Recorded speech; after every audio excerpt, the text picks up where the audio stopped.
Prabhupada, Prabhupada, Jaya Prabhupada.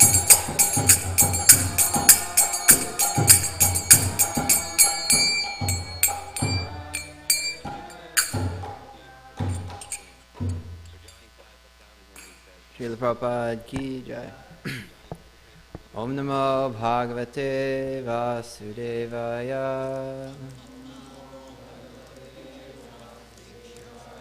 Om Namo Bhagavate Vasudevaya. Om Namo Bhagavate Vasudevaya.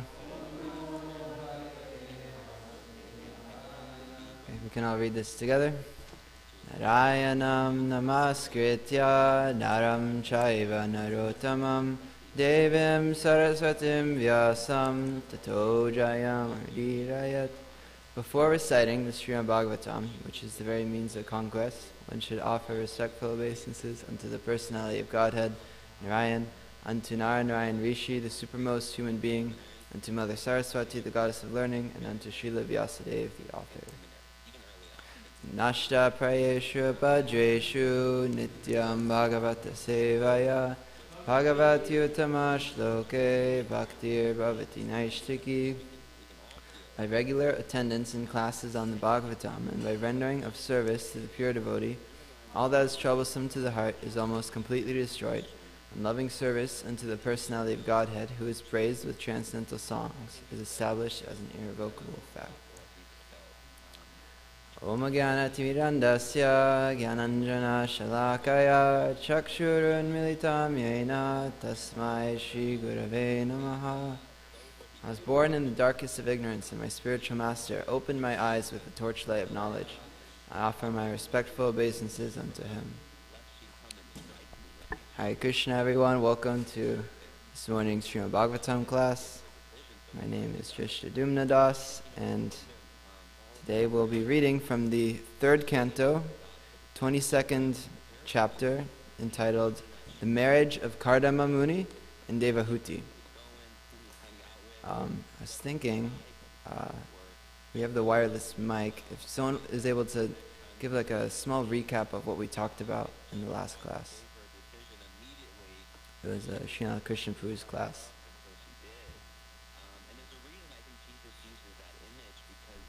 Any ideas?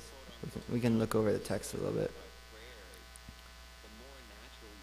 We were talking about the dust of the Vaishnava's feet and the spiritual master, and how Kardama Muni was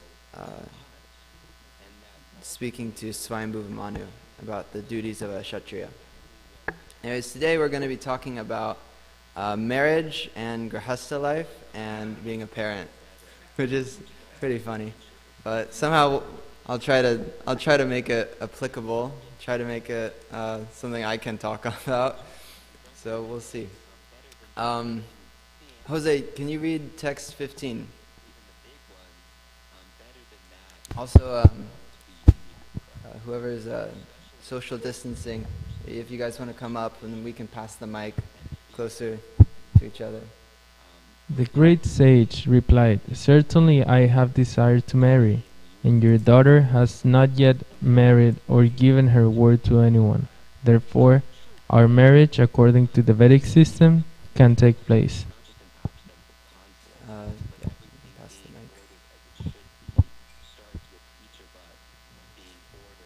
Let your daughter's desire for marriage, which is recognized in the Vedic scriptures, be fulfilled. Who would not accept her hand? She is so beautiful that by her bodily luster alone she excels the beauty of her ornaments. So we're hearing a description of Devahuti, and Kardama Muni is saying that their marriage according to the Vedic system can take place. So the Vedic system, Varnashram, Dharma. Text 17.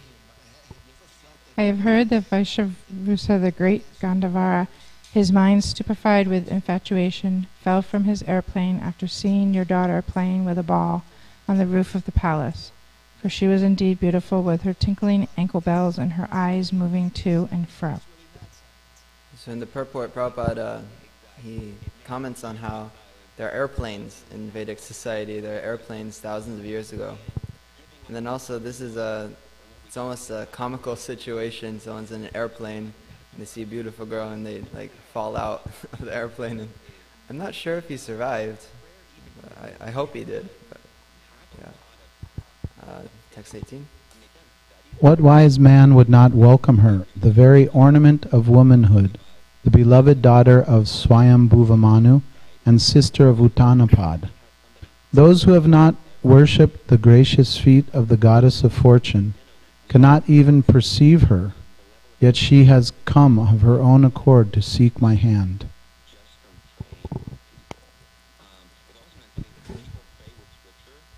Therefore I shall accept this chaste girl as my wife on the condition that after she bears semen from my body, I shall accept the life of devotional service accepted by the most perfect human beings.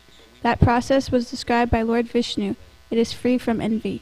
So this is the verse we'll be covering later, and we're going to go 5 more verses. The highest authority for me is the unlimited. Father David, Mike, what about when the good Lord says no?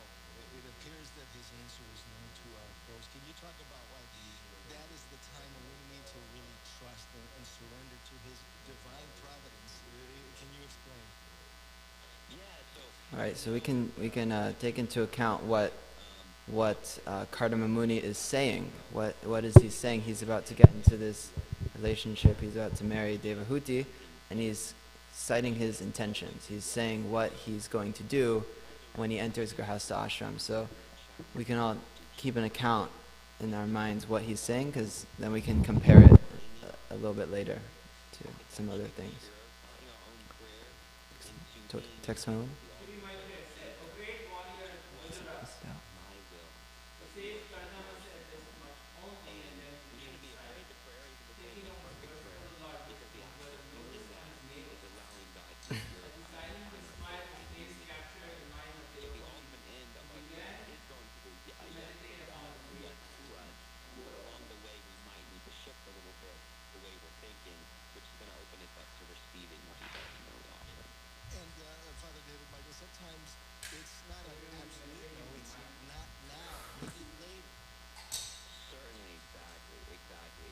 Jai.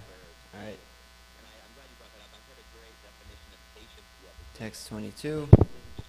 After having unmistakably known the decision of the queen, as well as that Devahuti, the emperor most gladly gave his daughter to the sage, whose host of virtues was equaled by hers. So just kind of to reiterate on, this is the point Manjari Gopika made on Friday, but she was talking about how it's kind of a misconception that the wife has no decision in the process of marriage. And actually a few texts ago, we'll read more onto it, but Kardama Muni says she hasn't given her mind to any other man yet. She's intentionally choosing her husband. Next text. Empress Satyarupa lovingly gave the most valuable presents suitable for the occasion, such as jewelry, clothes, and household articles, and dowry to the bride and bridegroom.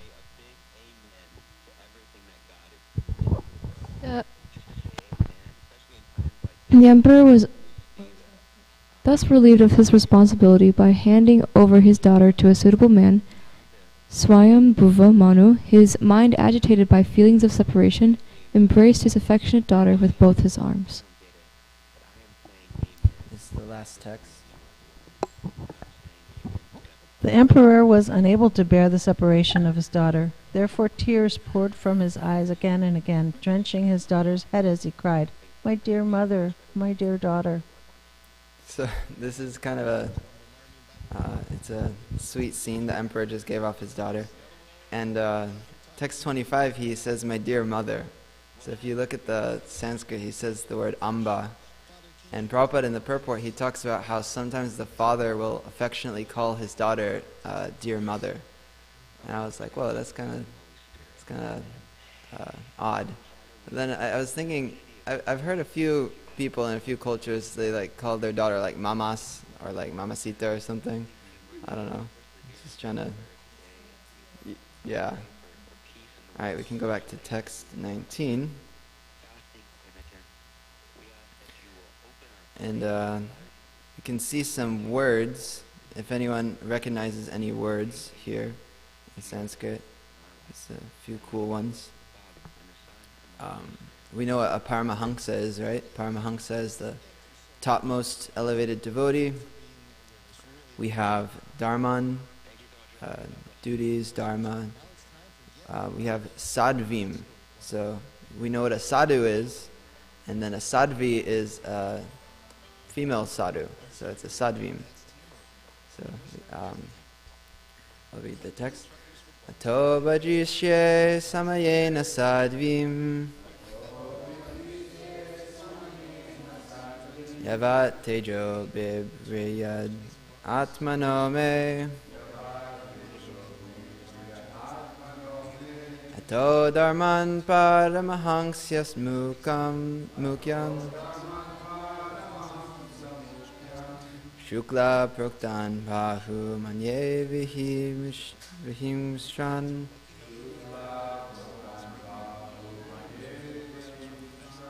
ato bhajishye samayena sadvim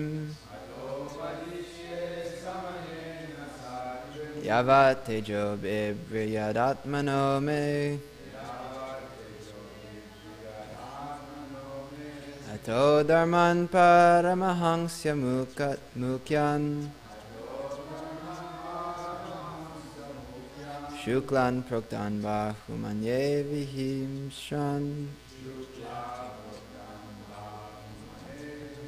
Please chant.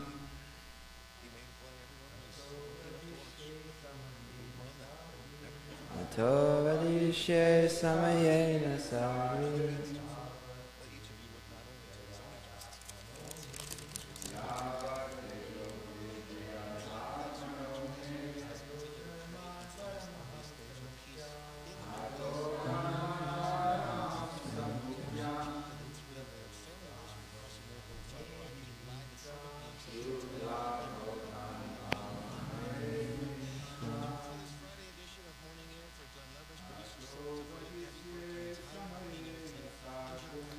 Ato bhajishye samayena sadvim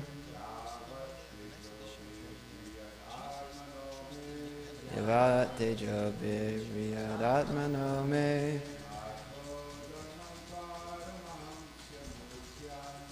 ato dharman paramahangsya mukam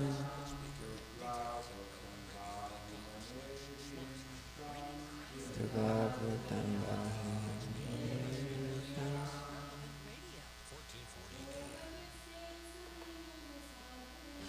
Ato bhajishye samayena sadvim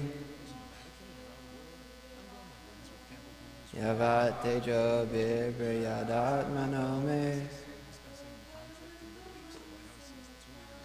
ato dharman paramahangsya mukyam.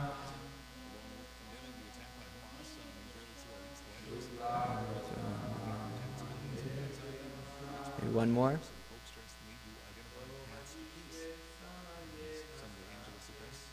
Ato bhajishye samayena sadvim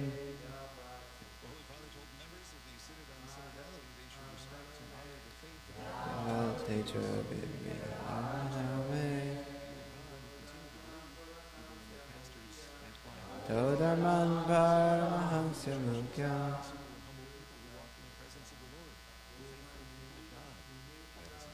Shukla proktan bahum. Thank you. All right, synonyms we can all say together.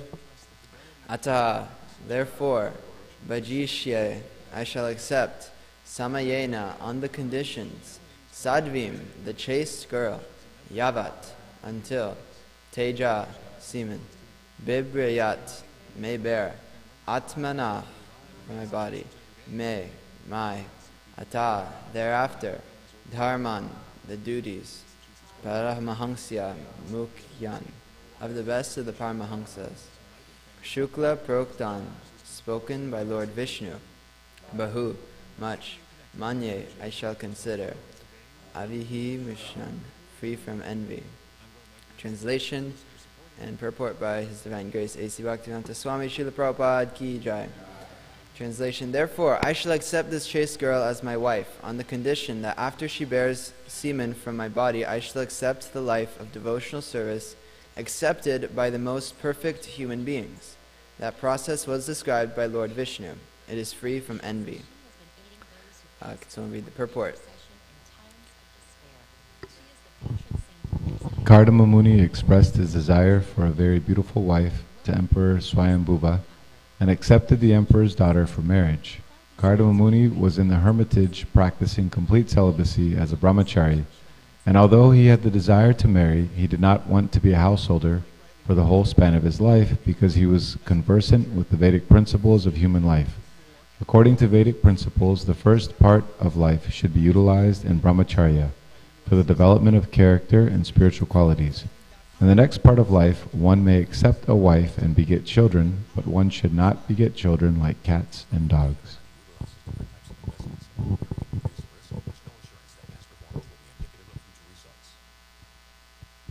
Kardama Muni desired to beget a child who would be a ray of the Supreme Personality of Godhead.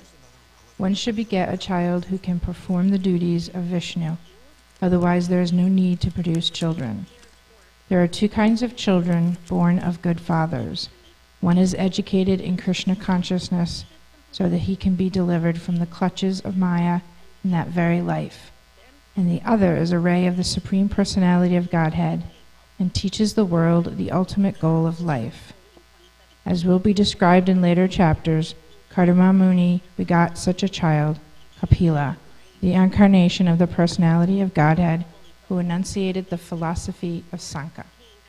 Great householders pray to God to send his representative so that there may be an auspicious movement in human society. This is one reason to beget a child. Another reason is that a highly enlightened parent can train a child in Krishna consciousness so that the child will not have to come back again to this miserable world. Parents should see to it that the child born of them does not enter the womb of a mother again. Unless one can train a child for liberation in that life, there is no need to marry or produce children. If human society produces children like cats and dogs for the disturbance of social order, then the world becomes hellish, as it has in this age of Kali. In this age, neither parents nor their children are trained. Both are animalistic and simply eat, sleep, mate, defend, and gratify their senses. This disorder in social life cannot bring peace to human society. Kardama Muni explains beforehand that he would not associate with the girl Devahuti for the whole duration of his life. He would simply associate with her until she had a child. In other words, sex life should be utilized only to produce a nice child, not for any other purpose. Human life is especially meant for complete devotion to the service of the Lord. That is the philosophy of Lord Caitanya. All right, so we'll touch back on this topic again, but the purpose of sex life. Maybe Gokulananda, do you want to read this next paragraph? After fulfilling his responsibility to produce a nice child, one should take sannyas and engage in the perfectional Paramahansa stage. Paramahansa refers to the most highly elevated perfectional stage of life. There are 4 stages within sannyas life, and Paramahansa is the highest order. The Srimad Bhagavatam is called the Paramahansa Samhita, the treatise for the highest class of human beings. The Paramahansa is free from envy. In other stages, even in the householder stage of life, there is competition and envy. But since the activities of the human being in the Paramahansa stage are completely engaged in Krishna consciousness or devotional service, there is no scope for envy.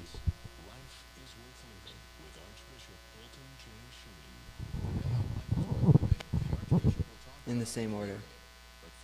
In the same order as Kardama Muni, about 100 years ago, Thakur Bhakti Vinod also wanted to beget a child who would preach the philosophy and teachings of Lord Chaitanya to the fullest extent. By his prayers to the Lord, he had as his child Bhaktisiddhanta Saraswati Goswami Maharaj, who at the present moment is preaching the philosophy of Lord Chaitanya throughout the entire world through his bona fide disciples. All right, wow, what a purport. And Prabhupada is indirectly, who are Srila Bhaktisiddhanta Saraswati Thakur's bona fide disciples who are preaching throughout the world? It's Srila Prabhupada. All right, so we can come back to the translation. Therefore I shall accept this chaste girl as my wife on the condition that after she bears semen from my body, I shall accept the life of devotional service accepted by the most perfect human beings. That process was described by Lord Vishnu and is free from envy. So today our theme is going to be how to be a Krishna conscious parent, but not exactly like a parent, although a little bit, but more so raising someone in Krishna consciousness. And I thought a nice ring is parenthood in preaching. So the first, or the three topics I thought I would talk about is deserving and then desiring. And then two, I said, I thought this had a nice ring to it, pray for a ray, as in praying for a ray of Vishnu. So pray for a ray. And then the third one is fanning the spark, or watering the seed, whichever one, cultivating. So I thought first we can look at the difference between, we read about someone very recently, Kashyapa Muni and Diti, and we can kind of analyze the difference between their relationship and the relationship between Kardama Muni and Devahuti. So you guys can just call out some differences that we can think of. So the story goes that Kashyapa Muni was meditating, Kashyapa Muni, and Diti approaches him, and she says, all my co-wives, like the other co-wives, they all have children. I don't have any children yet. Like, please give me this child. I want a child. This child will bring good fortune to you. And, sometimes the wife can be like, you don't love me. You don't love me. And so he's meditating, and we see that he, although he's a great yogi, he's kind of taken by this desire. And so he begets inauspicious children with Diti. So I'm wondering, what can you guys see as the difference between this scenario and Kashyapa Muni and Kardama Muni? I mean, Kashyapa and Kardama Muni, the differences. Just call it out. Gokunanda.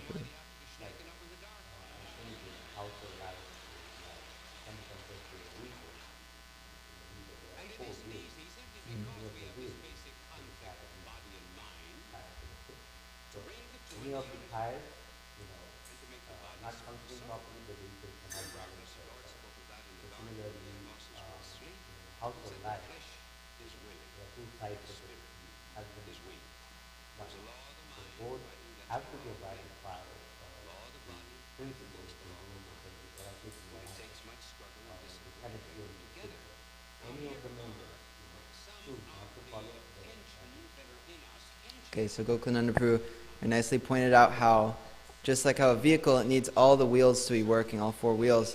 Similarly, in the relationship, both the husband and the wife have to be on the same page spiritually. And any other thoughts on this? What was their issue? What was the flaw? Jose.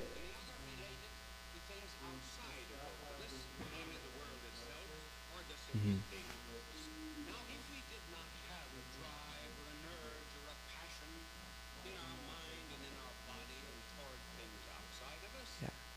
Nice point. What was Diti's motive in having children versus Kardama Muni's? Yes, Diti, she wanted a child so that she could be on the same playing field as her co-wives. She felt underappreciated, underloved, and so she wanted this child so that she could feel that way. Versus Kardama Muni, he simply wants this child to be a ray of Vishnu. He wants this child to become a pure devotee, and actually, he's not interested in enjoying the sense gratification of household life. He'll have this child, and then he will go.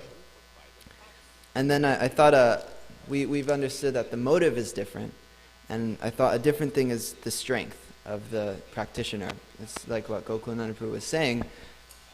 We can see that Kashyapa Muni, he's a very powerful mystic, but still he wasn't strong enough to say no to this desire, to say no to it was the wrong time, wrong place, and so he wasn't strong enough. And so I was thinking, in connection to both being a parent and raising other devotees in Krishna consciousness, I was listening to this lecture from Tamal Krishna Maharaj. And he was making this point that we're focusing on congregational development now.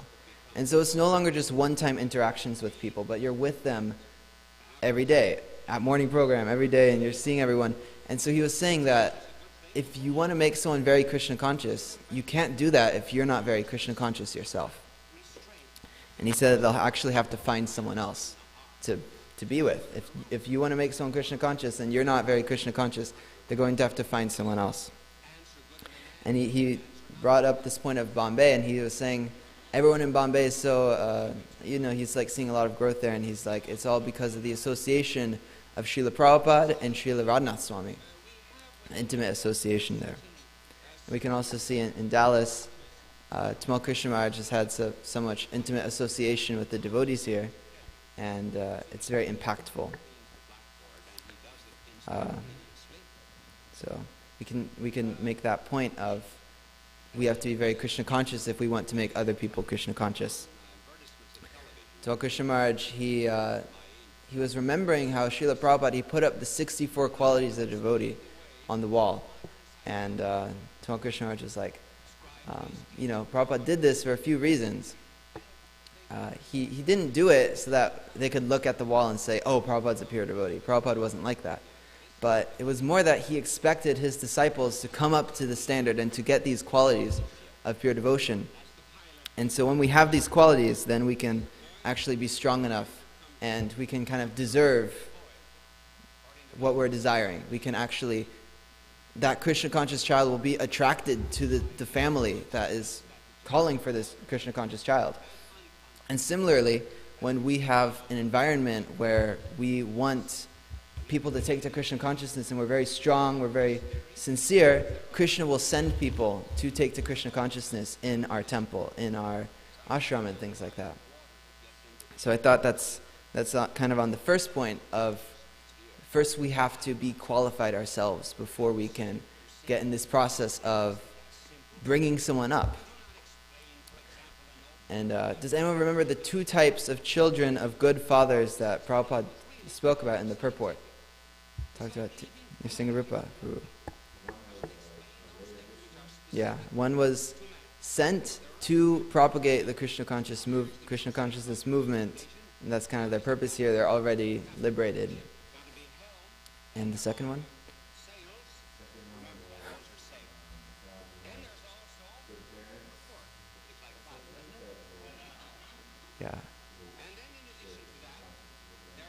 Yeah, a child that the idea is that they will have their last life in this family. So they're not liberated, but the idea is that taking birth in this family is kind of one of their last steps that they have to take before they go back to Godhead. So I was thinking similarly, we also have to pray. We have to pray that people come to the temple, pray that people join the movement. I had this thought that this one devotee, they were saying, I had one brief interaction with the Hare Krishnas in Spain, and I saw Dhrstadyumna Swami, and it was a very brief interaction. But she mentioned how Maharaj prayed for her to become a devotee. And actually, that's the way that any of us become devotees, is that someone prays for us to become a devotee. Even people who are born in the movement, someone prayed for them to be born in the movement. So just as people have prayed for us to take to devotional service, we also have to pray for others to take to Krishna consciousness, whether it's our own children or whether it's someone on the street that we meet, someone who came to our program. We have to intentionally pray for them, pray for them to become a devotee. All right, so and then also in this, we can kind of connect these two kinds of children born of good fathers, the ray of Vishnu and the person who's determined to make this their last life. And we can apply that also with people who come to our temple, in that one time this devotee told me that we should treat them as though they will be a great acharya in our movement. They may look like a random ordinary person right now, but in a few years they could be the ray of Vishnu that was sent. We see many acharyas in our line, they joined, they weren't born devotees, but they were liberated souls the entire time. Like Bhaktivinoda Thakur, for example, he wasn't exactly born in a Vaishnava family, but he joined, but he was a liberated soul. So similarly, we can have this vision with people who come to our temple, is that, oh, they've been sent by Krishna, and they've been sent to have this be their last life, or they've been sent to make a great contribution to the movement. Alright, so those are the first 2 points: deserving, then desiring, and then praying for a ray. And then the third point is, okay, we're praying for these people, you're praying for a child, but you actually have to be ready for them. You know, you can pray all you like, but if you don't have anything ready for them when they come, it's kind of like, what's the point? Mother Urmila, she made this point that Prabhupada mentioned that the Gurukuls, he said many projects were his most important, but he mentioned that the Gurukul system is one of his most important missions, most important projects. And that has to go side by side, that the child also needs training. They've come, but you have to train them. They need someone to train them. Sorry, just a second. And that's what the Gurukuls are for. And also making sacrifice for the child, making sacrifice for people who join the movement, making sacrifice in that way. And I was thinking, this picture, we can really see how Srila Prabhupada, he applied being a parent in his preaching. He was taking care of all these children, practically. They're teenagers, young adults, and he showed them how to cook. He showed them how to clean. He showed them how to use the bathroom and wipe themselves. It's like Srila Prabhupada, he was really, if you look at his letters, he even calls them my daughter, like my son, and he really sees them as his children. We can look at how this affection, I remember Mother Urmila, she was describing what is like sexual energy or things like that, and it's creation, it's vitality, but it's also connection and affection and emotion. And so the grahastas, they use that for their children, but also those who are not grahastas, they still have this energy that they have to give out to someone. They have to use it. They have to use this affection. They have to use this connection energy. And so they actually put it into the world. They make the world their family. And we can see how Srila Prabhupada did that personally. He took them in just like his own children. And that's how he started this movement. And then I guess just kind of a little point to touch on the rest of Prabhupada's purport. He talks about the ashrams. And he talks about how, there's the brahmachari life, grihastha life, vanaprastha life, sannyas life. And all of these are very kind of natural in the human course of life. And actually, varnashram is just to spiritualize this process. Everyone goes through life as a student. It's natural in human society that you spend some time as a student, you learn how to run your career. And at that time, you're kind of living at the expense of society. Your parents are paying for you, the government and things like that.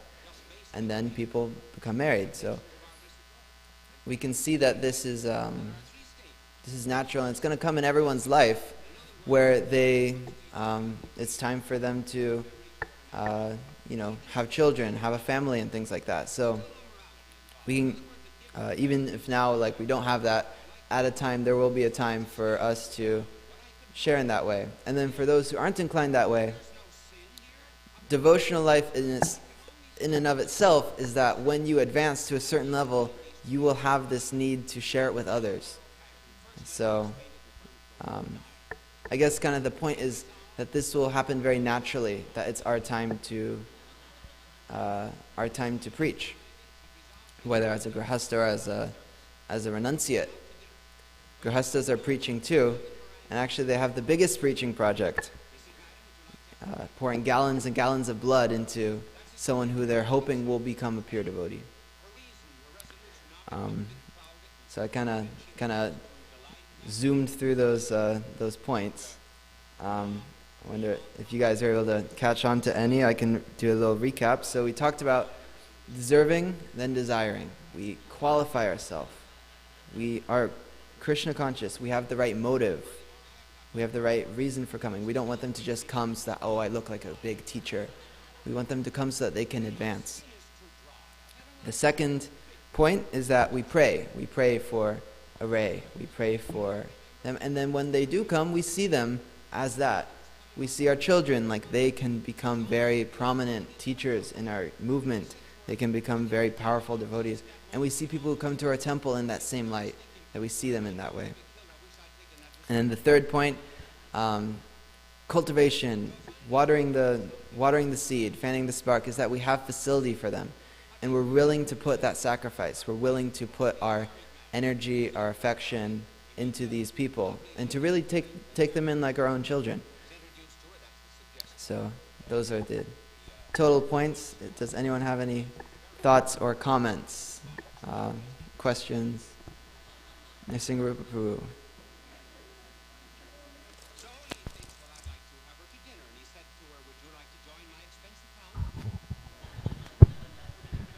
I was reflecting on the point you were making of, like, we never know who's coming into our temples, or, who they might be. It could be a ray, and we don't know it yet. Some of them join the movement, and it reminds me of the stories of like Shyamasundar Prabhu when he was carving Jagannath, and he was smoking cigarettes, and Srila Prabhupada didn't say, like, get out of the temple, I can't believe you're so degraded, or, he just said, I think not while you're carving the deity, and because he was able to encourage him and continue on, and, Shyamasundar Prabhu gave his life to Srila Prabhupada, and then the Beatles got connected, and so many millions of people heard the holy name and became devotees based on that. So anyway, it just reminded me of that, just the comment. Thank you. All right, Rasraj Prabhu. Thank you, Dhrstadyumna Prabhu. So there's quite a number of questions that are based off of. So there's these two kinds of. Well, let me ask you this another way. As the story progresses, yes, there is this is beautiful description of how Narada Muni is performing austerities and so on and so forth. But eventually, there is. Devahuti wants children, just like Diti wants children. Of course, it's not born out of envy, but still, and so there is all these beautiful heavenly planes that are created with all kinds of opulences, and then there is, sensual attraction which creates, different babies. There's all these daughters, and then there is Kapila, of course, which is. The Supreme Personality himself appears. So the question really is, there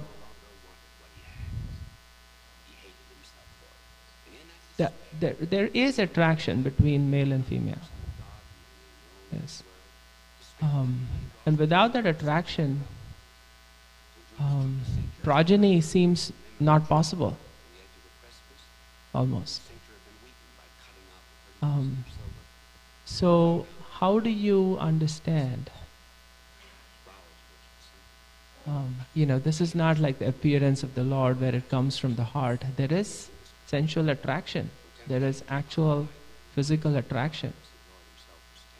So what is the consciousness of the parent that is at the same time very divine? At the same time, there is physical attraction between male and female.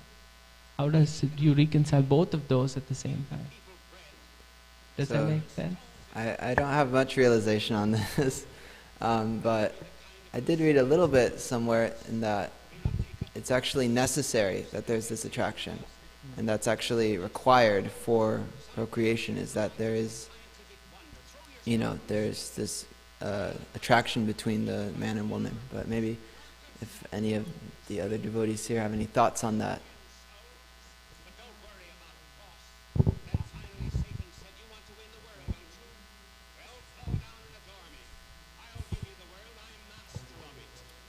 Oh, Prabhu is asking, or you can. Krishna says in Bhagavad Gita that I am that sex life that's not contrary to religious principles.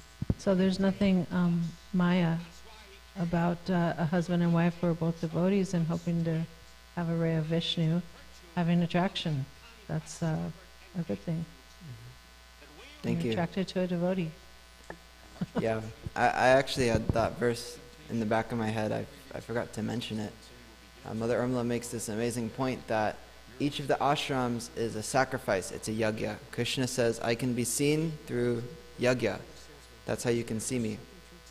And then what is the yajna of grihastha life? It's sex life. And then the product of that are good children. And Krishna himself says, I am sex life, which is according to religious principles. So it's a way that you can even see God is through that. Any questions from Gokulam? Yeah.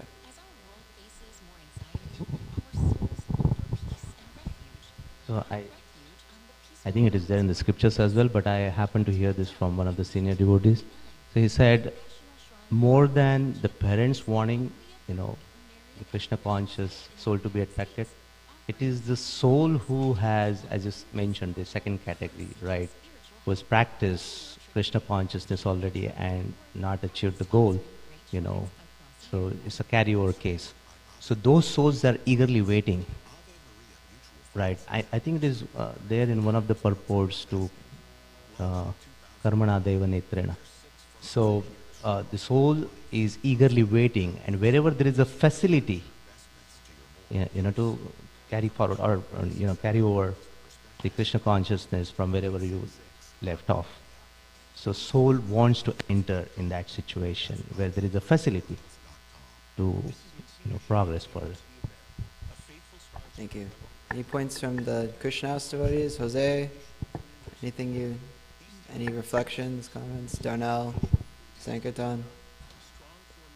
Y'all speechless? Anything you liked? Draupadi? I really liked how you added the parenting aspect of preaching. Like, it is the same thing. Because it makes it a little harder to... How do I phrase this? Before it was seen kind of like as a fall down if a brahmachari became a grihastha to have kids, but it is preaching, and it's good to see the mix of parentship both in brahmacharis and grihasthas. It's kind of the same sort of aspect. It's just done in different ways that are more suitable to your nature. Yeah, Jai, thank you. I remember Kalakantru told me that the service of ashram leader is it's the best training for becoming a parent that a brahmachari can get. It's the best, it's as close to being a parent as you can get is taking care of new Krishna conscious devotees. So, all right, that's all. It's 8:31. It looks like we're doing Damodar Ashtakam now. So I guess that's the program. Grantaraj Srimad Bhagavatam ki jai. Srila Prabhupada ki jai. Gaur Premanandi Hari Hari Bol.